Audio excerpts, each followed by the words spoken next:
వజ్రాల వర్షం కురిపిస్తూ ఘనంగా కోడలికి శ్రీమంతం జరిపించిన చిరంజీవిని చూసి మురిసిపోతున్న నాగబాబు మరోవైపు మొహం తిప్పుతూ కనిపించేస్తున్న ఉపాసన కొనిదెల.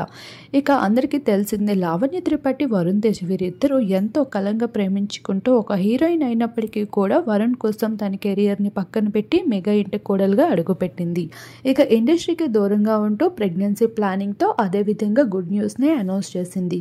ఇక మొదటిగా వరుణ్ లావణ్యలు పెళ్లి చేసుకునేందుకు చిరంజీవి ఏమాత్రం అంగీకరించలేదు. ఈ పెళ్లి వద్దంటూ, ఇండస్ట్రీకి సంబంధించిన అమ్మాయిని కోడలుగా చేసుకునే హక్కు లేదంటూ ఎంతగానో వాదనలకి దిగుతూ వచ్చారు. అయినప్పటికీ కూడా వరుణ్ మెగా ఇంట మాట ఏమాత్రం పట్టించుకోకుండా లావణ్యని ఘనంగా పెళ్లి చేసుకున్నారు. అందుచేతనే వరుణ్ లావణ్యల పెళ్లిలో ఆమడ దూరాన్ని వహిస్తూ వచ్చేసింది మెగా కుటుంబం అంతా. చిరంజీవికి ఎదురెళ్తూ చేసుకున్న వరుణ్ తేజ్ పెళ్లి మొత్తానికి సక్సెస్ అవుతూ వచ్చేసింది. ఇక లావణ్య కూడా ఇచ్చిన మాట ప్రకారమే కుటుంబానికి ఎక్కువగా ఇంపార్టెన్స్ ఇస్తూ తన ప్రెగ్నెన్సీ ప్లానింగ్తో అందరి ముందుకు వచ్చేసింది.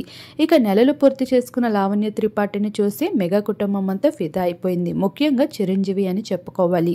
ఇక ఇండస్ట్రీ అమ్మాయిలు హీరోయిన్గా తప్ప కోడలుగా పనికిరాదు అనుకున్న తన అభిప్రాయాన్ని కొట్టిపడేసిన లావణ్య ఇక తన పైన ఎక్కువగా ఉప్పొంగిపోతూ ఇప్పుడు మొత్తానికి ఒక వారసుడు కావాలి అంటూ ఏకంగా లావణ్య చుట్టూ తిరుగుతూ వచ్చేస్తున్నారు మావయ్య అని చెప్పాలి.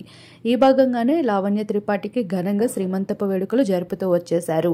తను వేసుకునే బట్టల నుండి ఆఖరికి తను కూర్చున్న చైర్ వరకు ప్రతిదీ కూడా కోట్లు విలువ చేస్తూ ఉంటుంది. అలా తన శ్రీమంతాన్ని ఎంతో ఘనంగా జరిపించేశారు.